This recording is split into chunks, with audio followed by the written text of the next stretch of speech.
Welcome. I'm Erik Fleming, host of A Moment with Erik Fleming, the podcast of our time. I want to personally thank you for listening to the podcast. If you like what you're hearing, then I need you to do a few things. First, I need subscribers. I'm on Patreon at patreon.com/A Moment with Erik Fleming.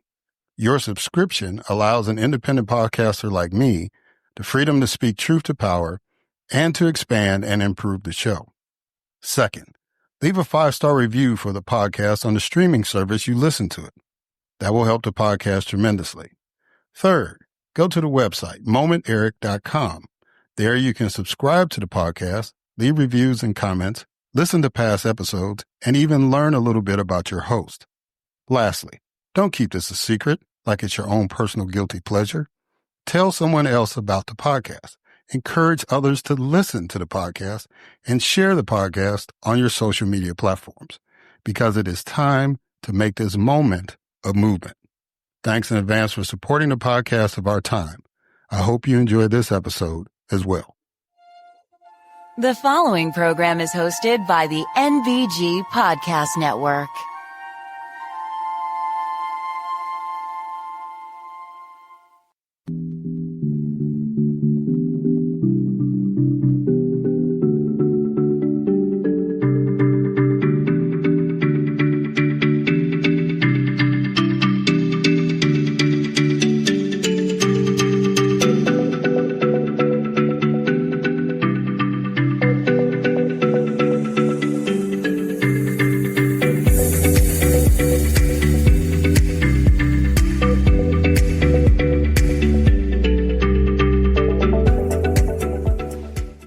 Hello, and welcome to another Moment with Erik Fleming. I am your host, Erik Fleming.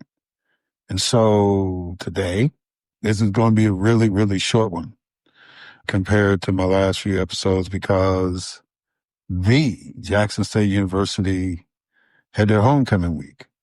So I attended those festivities and always glad to go back to my alma mater. So I only have one guest. And I think you're going to like him. He's written a book about an experience he had growing up and how that led to a career that he has been doing for some 3 decades.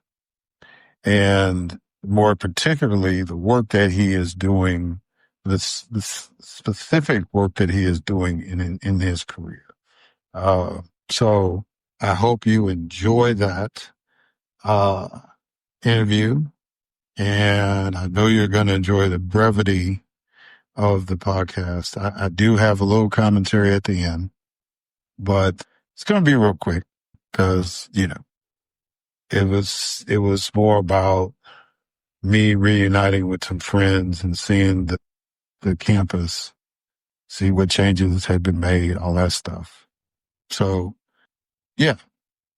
So again, to make sure that you support the podcast, you can go to patreon.com/A Moment with Erik Fleming, or you can go to momenterik.com, the actual website, and do the same thing and do some bonus stuff. All right. So please, please, please do that. Really appreciate whatever support you can give. The subscription is only $1.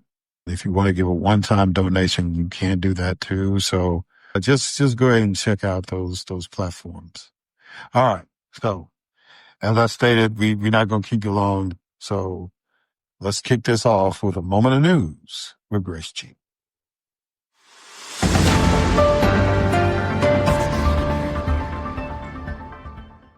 Thanks, Erik.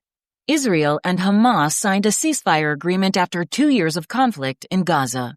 President Trump escalated his actions towards Chicago with a U.S. Border Patrol raid that targeted gang members, the shooting of an alleged armed U.S. citizen, arresting several protesters at an ICE detention facility, and freezing $2.1 billion in Chicago transit funding. A federal judge temporarily blocked President Trump from sending any National Guard troops to Portland, while a lawsuit against the deployment proceeds. A Florida man was arrested and charged with intentionally starting the devastating Palisades fire in Los Angeles on January 1st. The U.S. Supreme Court temporarily upheld the Trump administration's revocation of temporary protected status for hundreds of thousands of Venezuelan migrants. The Supreme Court also refused to hear Missouri's attempt to reinstate a state law that aimed to prevent the enforcement of several federal gun laws, and Ghislaine Maxwell's appeal to overturn her conviction for aiding financier Jeffrey Epstein in the sexual abuse of teenage girls. A coalition for unions, employers, and religious groups filed the first lawsuit to block the Trump administration's newly imposed $100,000 fee on H-1B visas for highly skilled foreign workers. FBI Director Kash Patel announced the agency had cut ties with the Southern Poverty Law Center, accusing the organization of becoming a partisan smear machine. The family of Andrew Smyrna, an unarmed African-American father killed by a Georgia state trooper during a 2020 traffic stop, reached a $5.5 million settlement. And the city of Atlanta has launched an Atlanta Reparations Study Commission to explore unconventional and non-financial forms of reparations for descendants of those historically displaced and set back by events like the construction of I-85. I am Grace G., and this has been A Moment of News.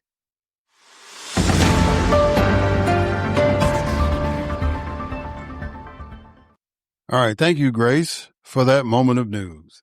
And now it is time for my guest, Steven Eichenblatt. Steven Eichenblatt is a graduate of Florida State University and the University of Florida College of Law. A practicing attorney and father of five, he has spent over 30 years advocating for children as a pro bono guardian ad litem and representing families of first responders killed on 9/11. As a founding partner of Page and Eichenblatt, he has received multiple awards for legal excellence and community work supporting children. He lives with his wife in Orlando, Florida, and he is the author of the memoir, Pretend They Are Dead, A Father's Search for Truth. And so we're going to talk about that book, and we're going to talk about just the experience of being a guardian ad litem. And so, ladies and gentlemen, it is my distinct honor and privilege to have as a guest on this podcast, Steven Eichenblatt.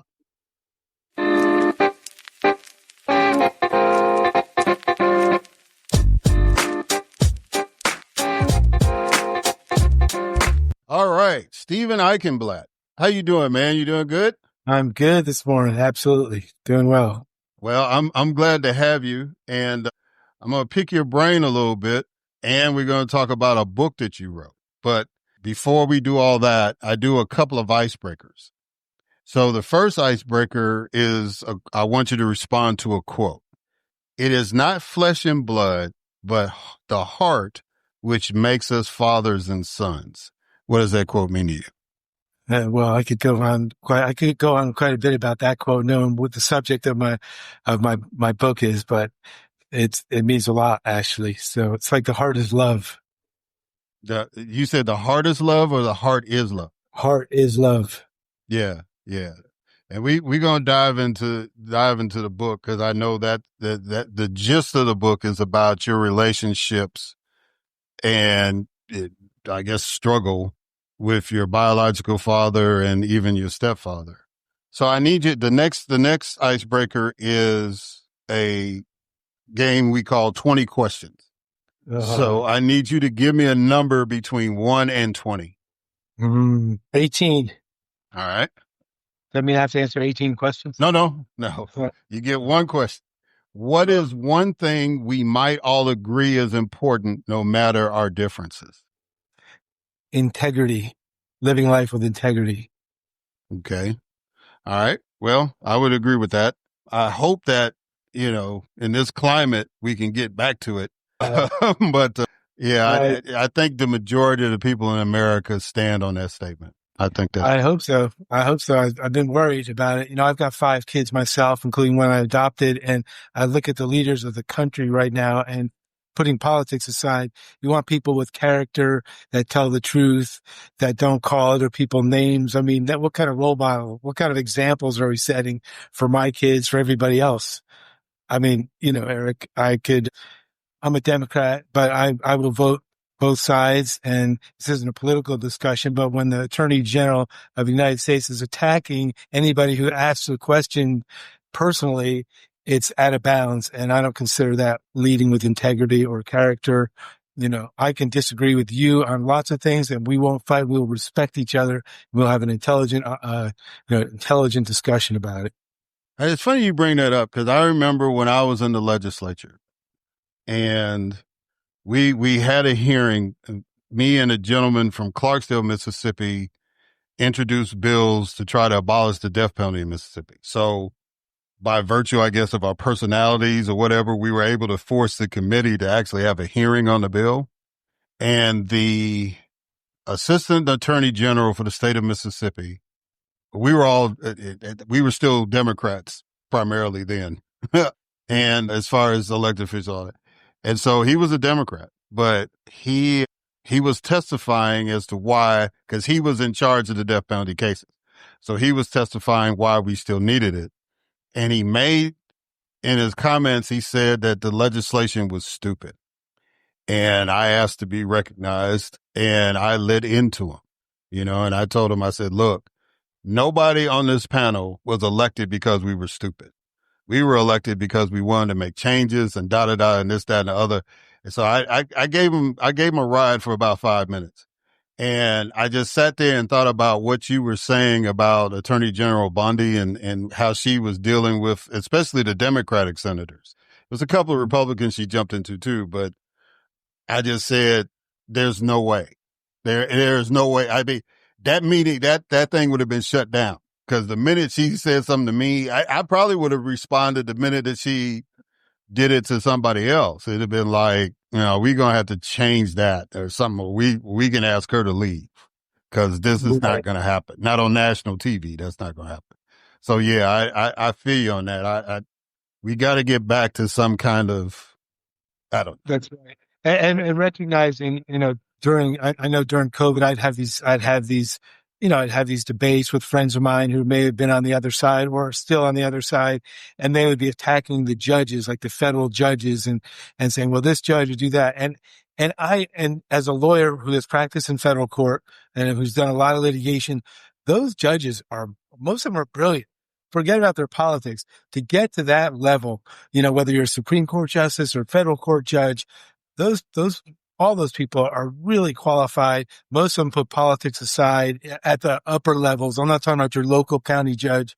And it's frustrating because we have a leader who attacks the justice system. And my son is a lawyer, and he went to the University of Florida, and he was on Moot Court, which for the people who are listening is it's an organization where you argue against other schools. It's sort of like debate.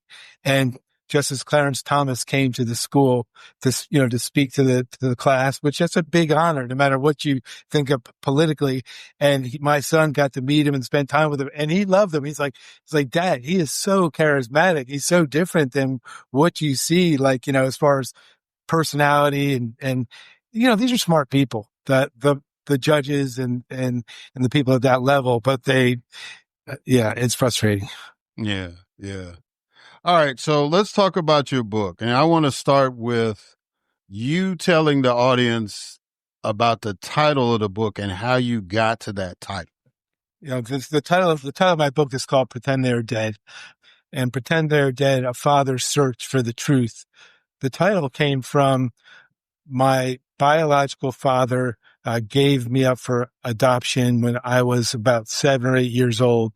He disappeared out of my life. He was a veterinarian, lived in the same town. And over the years, I never saw him. There was one incident where I saw him, and eventually I reconnected with him when I was in college. He had a major drug problem, and he wound up passing away in a drug-related issue, let's put it that way. Anyway, I write about all that. I found out at his funeral, I went to his funeral, that he had been a writer himself, not just a veterinarian, but a writer. And he had kept a journal and wrote letters virtually every day of his life between 1960 and 1990. Political stuff, anything you can think of, he wrote about, and he wrote a lot about what happened with his kids and his family. And I got all that. And then several years later, my cousin, who is the one who gave me the boxes of his writing, sent me a story, and the story was called Hello Yellow, and it was about the last night that my biological father spent with me.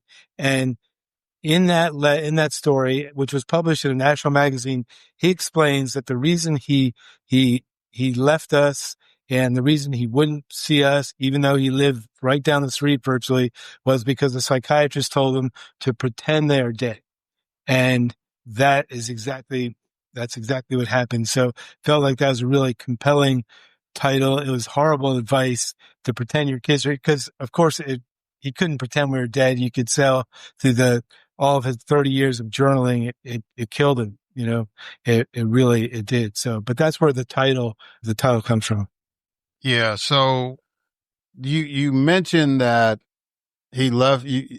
He was out of your life when you were about 8 years old, but you had a chance encounter.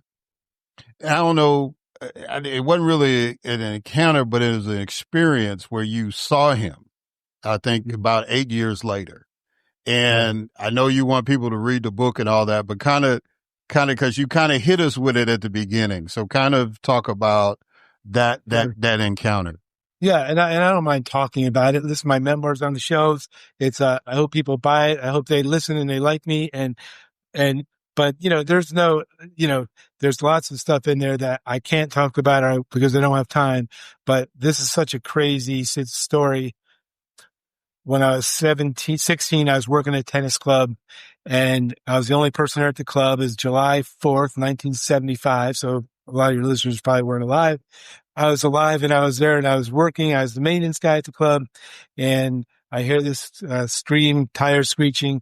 Car hits a telephone pole about 50 feet from where I am.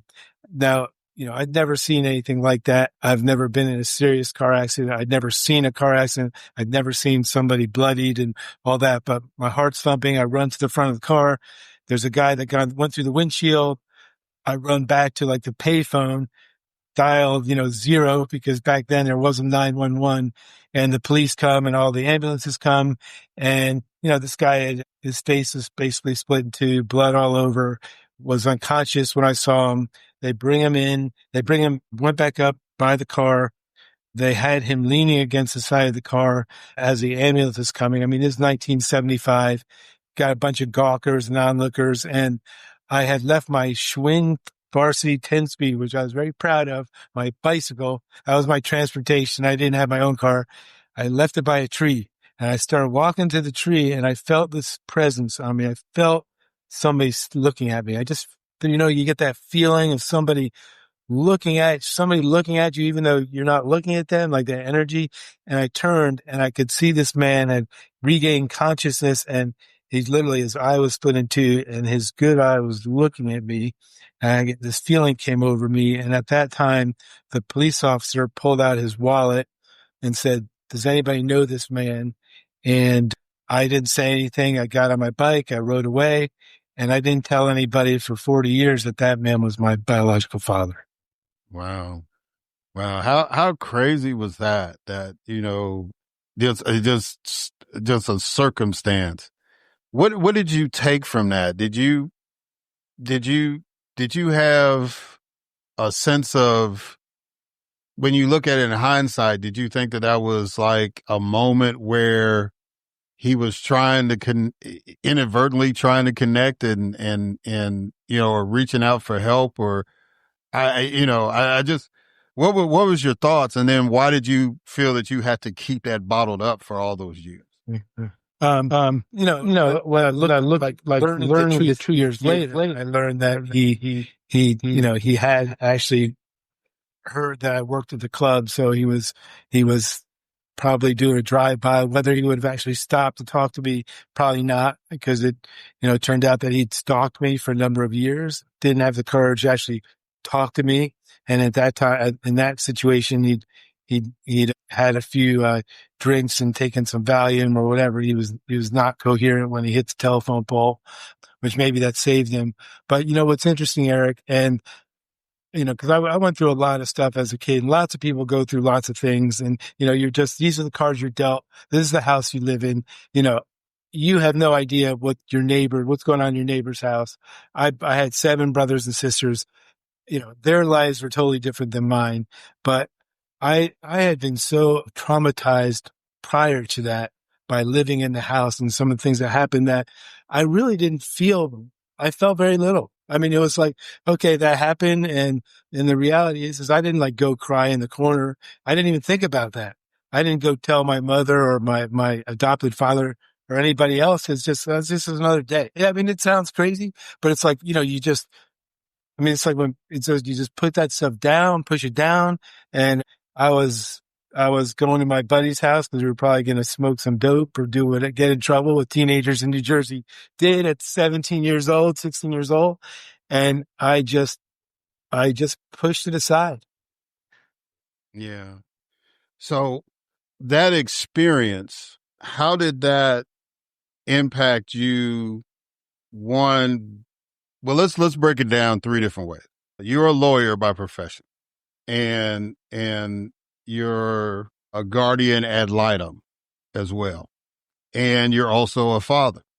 So how did the events that shaped your life from the time you was 8 years old impact those 3 different aspects of your life?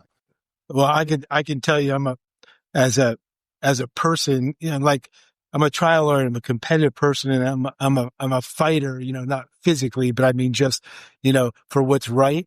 And that's why being on guardian ad litem, like helping children, I mean, people are not aware. They don't realize, or maybe they do and they don't care how many kids out there, underprivileged, have no services, have no adults leading them, are just stuck either on the street or in the system with no mentorship. And so going through and living in the house that I went through, and I went through I was in the middle of this horrible divorce custody battle, and my mother shows up with another man who's not a nice person. And I get thrown in a house with the 7 kids, and we all get adopted, together. And back then in the 70s, it was probably pretty common for fathers to hit their kids. And, that wasn't a big deal back then. It wasn't. And I'm not saying it's right or wrong, but I did not want that to happen to anybody else. And I felt by my experience growing up like that, and then seeing some other things in the world and doing a lot of reading about helping underprivileged people, I really, I really dove into helping, kids and families that needed it. So I think the experience of learning how to fight back from having a childhood like that, you have a choice, right? You can, and I have siblings that you can just be a victim and walk around and complain. I got dealt a bad hand, and, and my father abandoned me, and this person was beating me. And so I'm just going to walk around with my head down. But, I chose to use that as energy or fuel to fight back, for other people. Yeah. So what about fatherhood? Because you're a father of 5 children. Yes, right, right. And last one, adopted. Yeah, I mean, I think that it it made me too easy as a parent, probably. I spent listen, I had 2 fathers, and neither of them totally. They probably spent 10 minutes in their entire lives with me alone. I wanted to make sure I was at all my kids' games, that they knew I was there for them. I was probably much too easy on them as far as them taking advantage of me in some ways. And, I didn't have a great role model as parents. I had pretty bad role models. And so it was certainly, it certainly affected how I parented. But I think I can say that I was probably too easy in some ways and enabled them in some ways. And then in other ways, I was shut down emotionally and maybe not as loving as I could have been. So those 2 things. I wound up being divorced twice, and I wound up adopting my 3rd wife. I adopted her son, and he is a fantastic kid. And I had more love in my heart. I learned how to be more of a hugger, Yeah. Well, I understand that journey. I had one biological child, and I inherited, let's see, 5 boys in 3 marriages.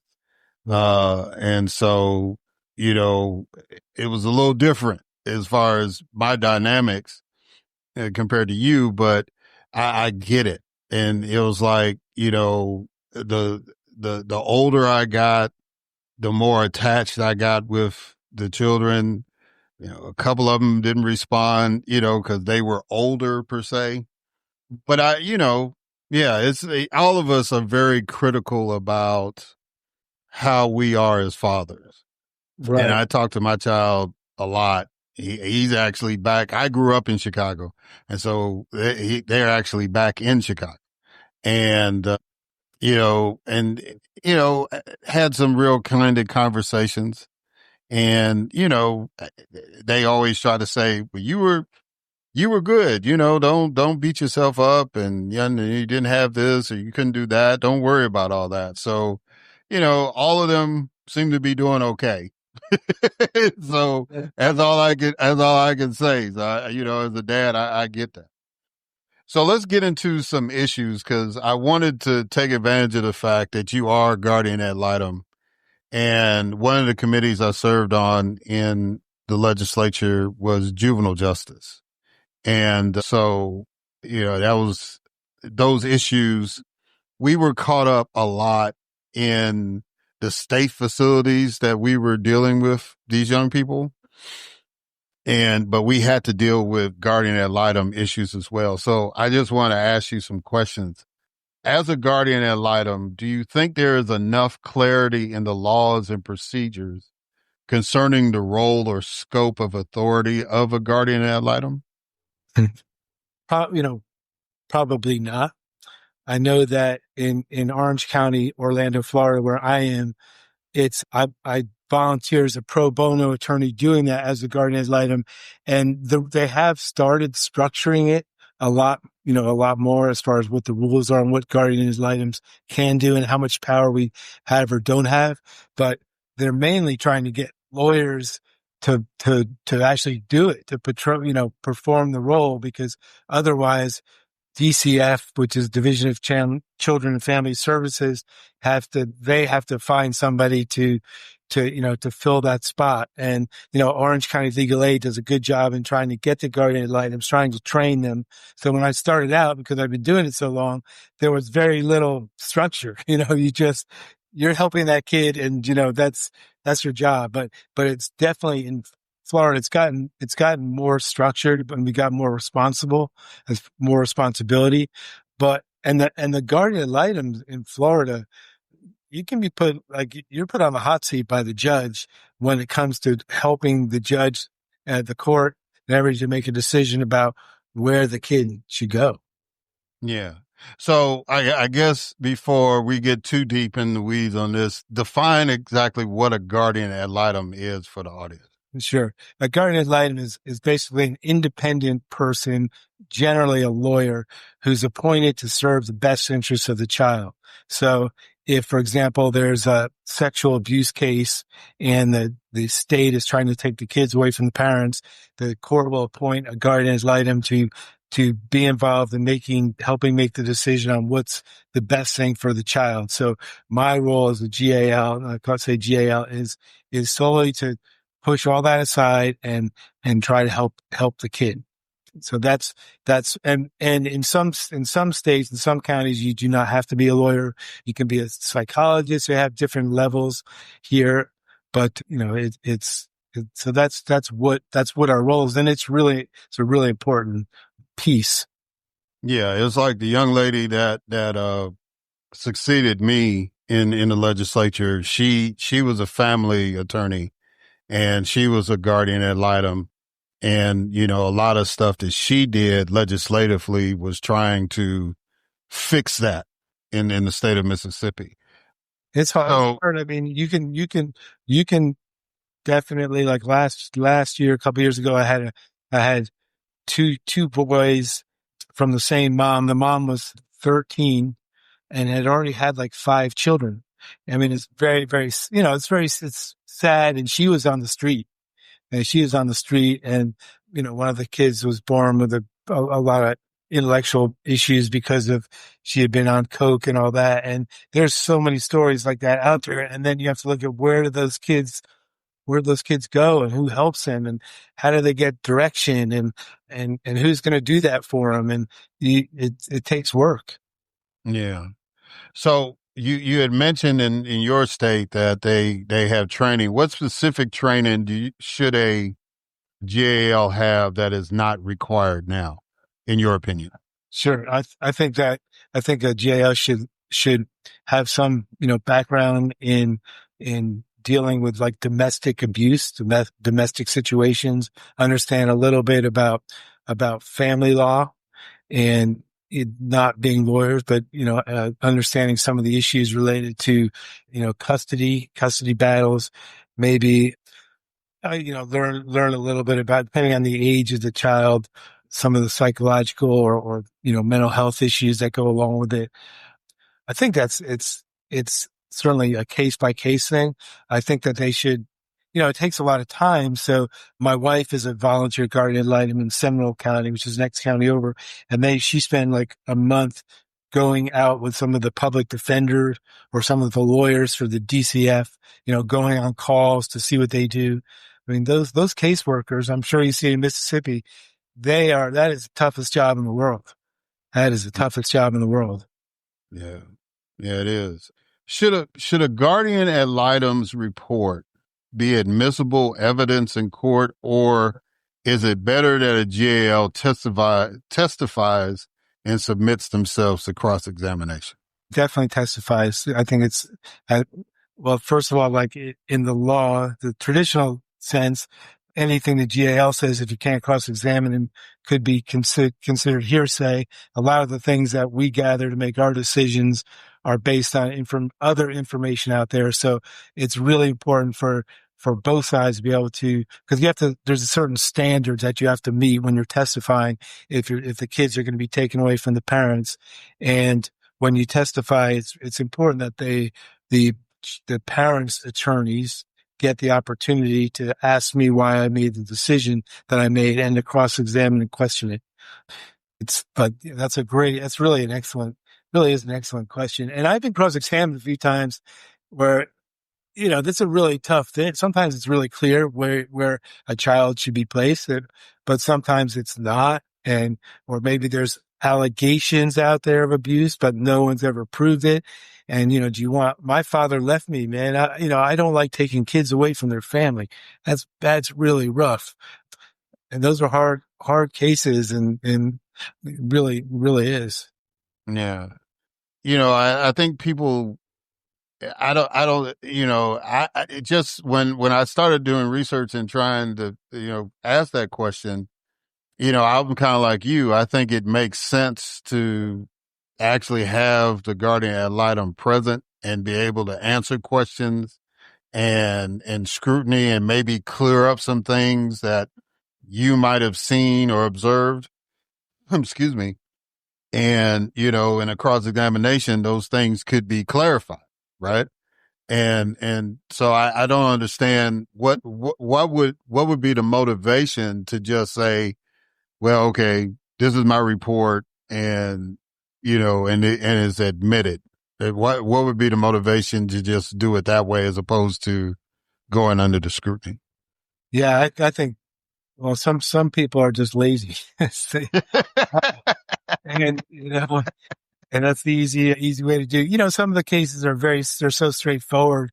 There's not much to say, but listen, I was appointed, Eric, this is interesting. About 5 years ago, I got a call from Orange County Legal Aid. And listen, I've been doing this probably longer than anybody in Central Florida, not because I'm a god, but because I'm old, because I've been practicing law for 30 years, right? So they said, we need somebody experienced because there's a female lawyer, and she wants to adopt these kids, and she is really difficult. And then she must have said when they asked me like 4 times, be prepared. She wants somebody experienced, so we're asking you to do it. And she was really difficult. But once she realized that I knew what I was doing and I wasn't going to necessarily put up with some of some of what she was complaining about. She had this woman, I mean, really incredible, and she was a really incredible lawyer, but she had she had been at GAL for two teenage girls, guardian ad litem herself. She was unmarried, and she adopted those two girls, which was incredible. But they're teenagers, two teenage girls, and that's not easy. And one of the girls got pregnant. So now, and she's 16. And so you have a 16-year-old girl who's having a baby. And now this attorney who had adopted these two wants to adopt the child that her adopted daughter was going to have. It turned out when I started looking into things that the teenage girl who was pregnant was running like an escort service out of there. They live in this beautiful neighborhood. And this teenage girl, she didn't grow up there. But she'd been adopted when she was a teenager. Was basically when her mom was going to practice law, she was making money doing whatever it was she was doing. And the mom didn't know. And so I had to try to explain, to them what was going on. And but we actually did get through the adoption. She adopted the little girl but crazy scenarios. And there's some saints out there, people who take on really hard situations. Yeah. So I don't want to dwell too much on that, but so how does that work? Is like if she adopted the mom and then she adopts the daughter, legally that makes them sisters? How does that? Yeah. Well, she would be like basically she's the grandmother. She was the grandmother. Oh, okay. I got you. Yeah. And it's, that girl, I think the teenage girl who had the child, I think she wound up disappearing, because they come from, think about it, a teenage girl where they, who knows what they come from. And, it's really hard when you adopt somebody in that age. Yeah. I had a family that adopted a little black a child and a white child at the same time. And these guys, and I was guardian ad litem for them, and these guys are brothers, man. It is the most, and when I adopted my son, they came to the adoption hearing because I had been there in GAL, and it's nice because there's some sort of color blindness there between the boys. I mean, they are brothers, man, just like you are made with your brothers or whatever it is. And you get, you get great stories and great things like that too. Yeah. Yeah.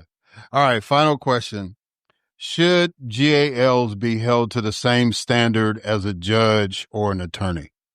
Wow. That's a tricky question because there are times when I say to myself, man, I'm volunteering. The judge shouldn't be giving me such a hard time. But yeah, I think they have to be held to a standard. Maybe if they're a lawyer, if they are a GAL and a lawyer, they absolutely should be held to the same standard. If it's a volunteer who's not a lawyer, maybe they get a little bit of grace, but you have to keep those rules in place. I mean, you really, and judges, most of them, it's situational. The good judges there's a practical reality. I know you were a police officer at some point in your life, and there are times not everything is that clear. Not every person has to be arrested. Maybe they just need to be talked to. Maybe you're a deputy who would give people a chance, but another deputy in the same situation might, never bend the rules. And so I think I guess the answer to the question is that they definitely need to be held to a standard very similar to maybe that of a lawyer, but it's situational. Yeah. I'm glad you brought that up because that's one thing I think people need to understand about law enforcement, despite the crazy ones that are out there and all that and what we're seeing on TV now, most officers are unlicensed social workers. And, their job is to diffuse the situation if possible. Yes. If you don't have to make an arrest, don't. If you've got to bring somebody in, then do it in the most professional and the calmest way possible. The scenarios that we see on TV, yeah, that's not really happening all the time. That's just even in the biggest cities. That's not, if anything there was a show called Southern Justice, and I loved it because, it's rural sheriffs and all that. And, it's like he's trying to solve a crime and he pretty much knows who's done what. He knows what trailer or what house they live in, and call them by their first names. Hey, I know you had something to do with this ATV being stolen or something like that. You know what I'm saying? He said, I might have to put you in the car. Come on. Do you want me to put handcuffs on you or not? And we're going to be a problem. And, I mean, but it's that kind of relationship. You know what I'm saying? And I think that's important for people to know that most of the times when police officers are doing their work, it's, we're just trying to diffuse the situation. So look, how can people get your book? How can people reach out to you, Steven, and, go from there? Sure.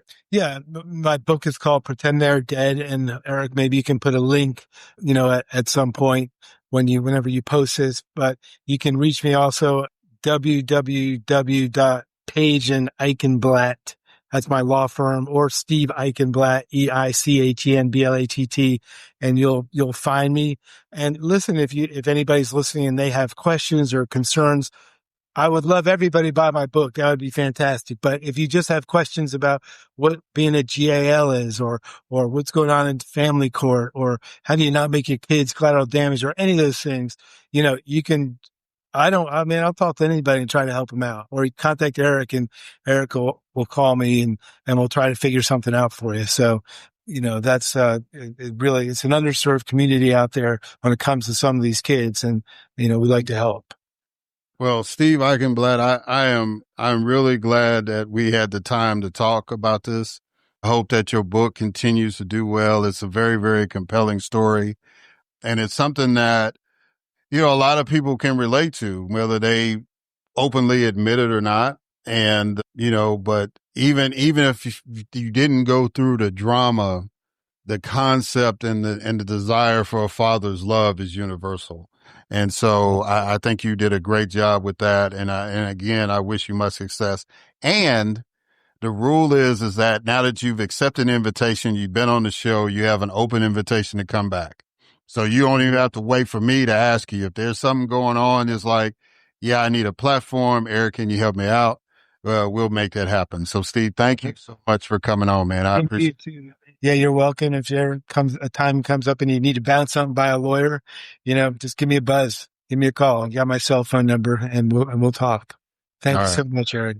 Well, have a good weekend too. Have a great weekend. Well, thank you. Thank you so much. All right, guys. And we're going to catch y'all on the other side.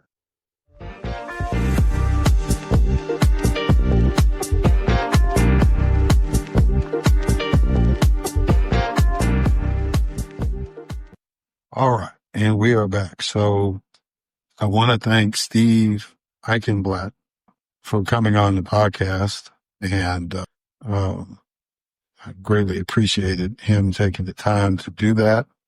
And just him having the distinction of being the only guest that I have. So I greatly appreciate that. Please go get his book, Pretend They Are Dead. It's very, very powerful. And he's very, very transparent in that book. And you can tell by the interview what kind of solid dude he is. I mean, nobody's perfect. And I don't know him well enough to basically say that he's whatever flaws he's got. But as far as I'm concerned, he's a stand-up dude. And based on his experiences, he has done the most with what he's had to overcome. And, so I greatly appreciate Steven, and I admire him, and I hope that his book continues to take off, I should say, and that he continues to keep doing good work and helping children in the state of Florida.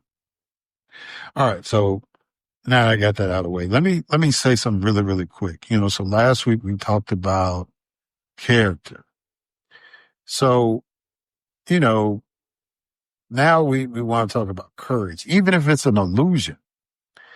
I think we need to address courage. So Marjorie Taylor Greene has taken a courageous stand in going against the president and the leadership of the House Republicans to side with the Democrats on the issue of the shutdown.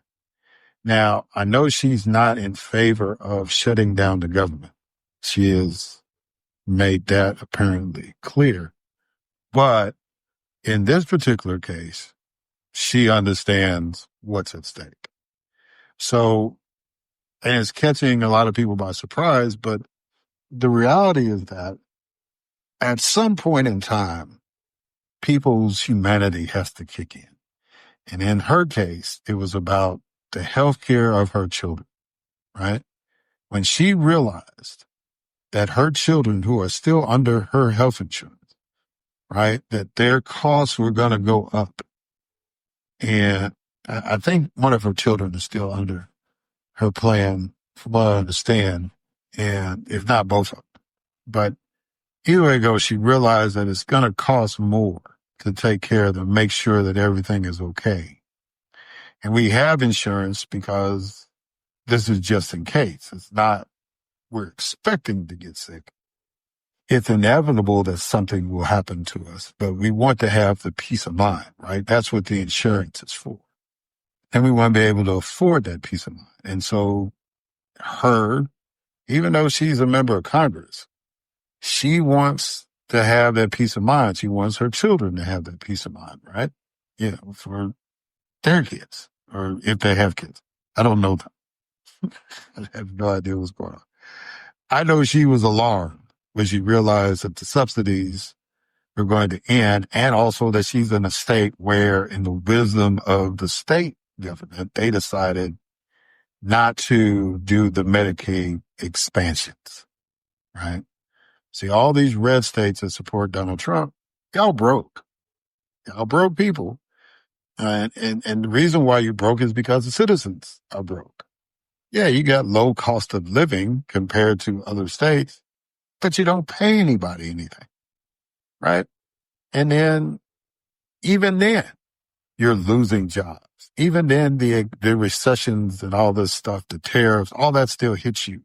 And it hits you harder because you don't have as much disposable income as other folks. Anyway, so in these places where they have higher rates of poverty as well, they play politics instead of pragmatics and didn't expand Medicaid when they had the chance when the Affordable Care Act was passed, because they didn't want to give credit to a black man being president. You can debate it all you want to.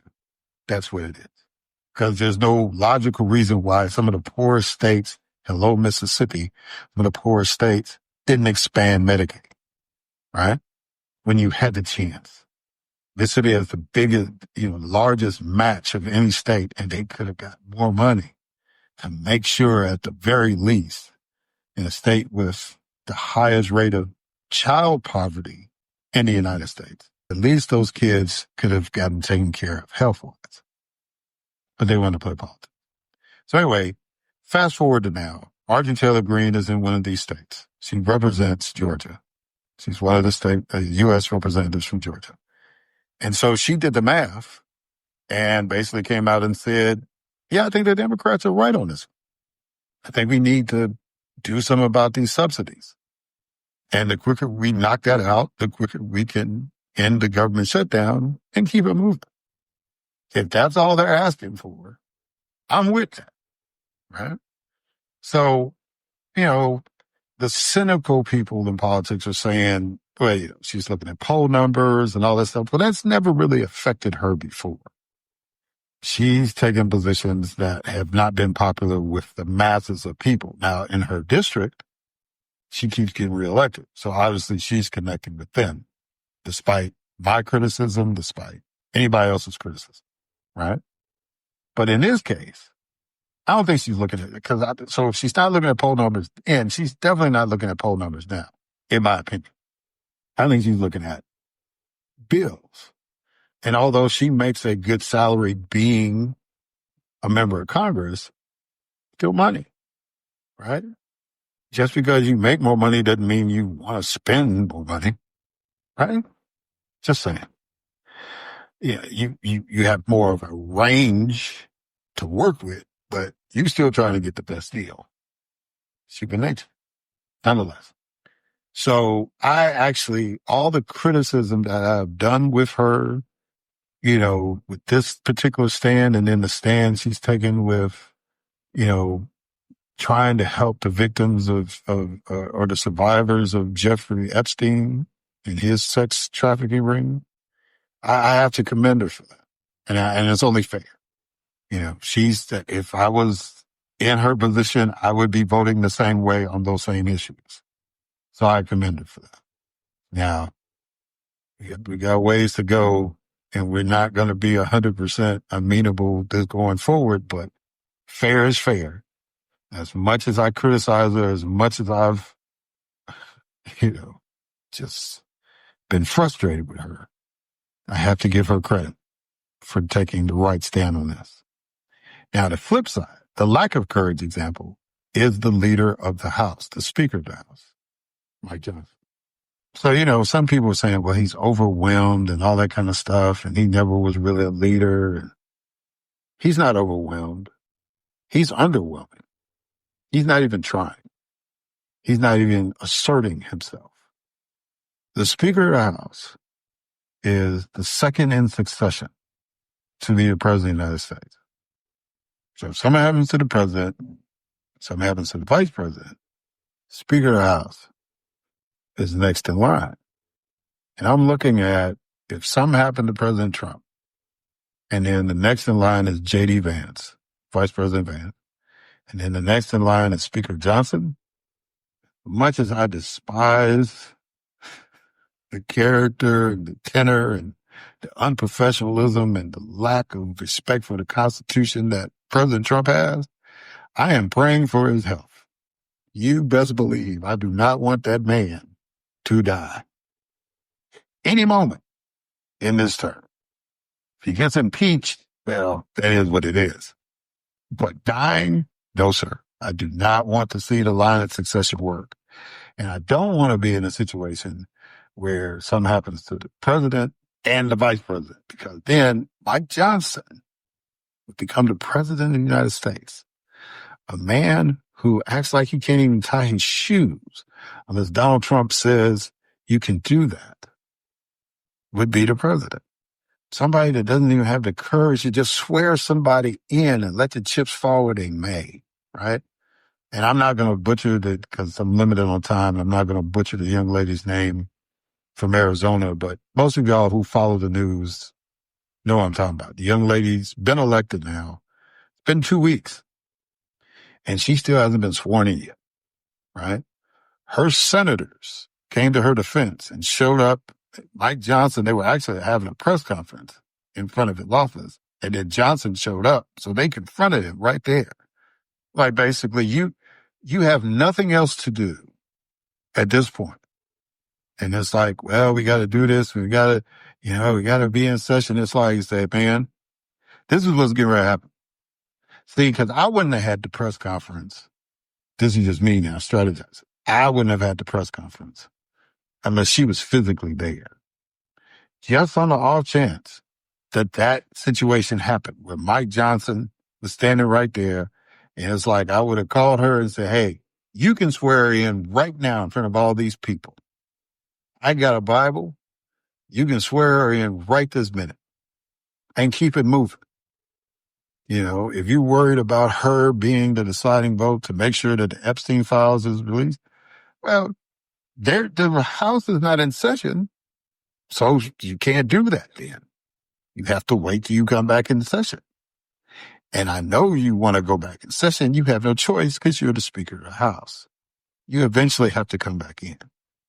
But to disrespect the people of Arizona because you're too cowardly to deal with the chips as they may fall because you don't want to get the president angry. That's the cowardly lion will look at you and say, what is your problem, dude? What's going on with you? Because the Speaker of the House and the Vice President they run the Congress on paper. They're the heads of each branch of the Congress. So they're supposed to be autonomous of the president. Doesn't matter what party the president is. Yeah, if you're of the same party, you want to try to get the stuff that y'all mutually agree with, that y'all are random. There's going to be some times where you're not going to agree. And you're going to have to hash that out. Doesn't matter if the president is of your party or not of your party. That's the beauty of the legislative body. When I served in the legislature, I had the privilege of serving under 2 Republicans and 1 Democrat during my time. And I fought with all of them at some point. I mean, it was the Democratic governor that we had to override his veto. And we were a majority Democratic legislature. We were like the last one in the South. So, I just can't deal with somebody who has a position of power. I can't deal with somebody that's in a position of power like that. And they have no courage. None. So I want to end with this. Speaker Johnson, you might need to look at your fellow colleague, the lady from Georgia, and understand that it is politically okay for you to look the president in the eye and say, not this time. You on your own. I'm not toting the water for you. Because if we don't get a handle, if we don't get Congress to get their spine back, if we don't get Congress to be autonomous, then we're one step closer to that dreaded reality that the majority of us do not want. We do not want to slip from being a democracy into an autocracy. But Congress has to do their part. And, Thune may or may not come around. He's had moments. But Mike Johnson has not shown me any ounce of courage whatsoever. And at some point in time, if you want to be the Moses that God supposedly envisioned you with, told you in a dream that you were it, you were modern day Moses. Moses had no equivocation about leading. Moses had no equivocation about courage. Moses looked at no other authority but God. Even his own brother, who tried to say, hey, you can't do that. We're going to have a discussion. If you're going to be Moses, you're going to have to lead. And cowards can't lead. Bottom line. All right, guys. Thank y'all for listening. Until next time.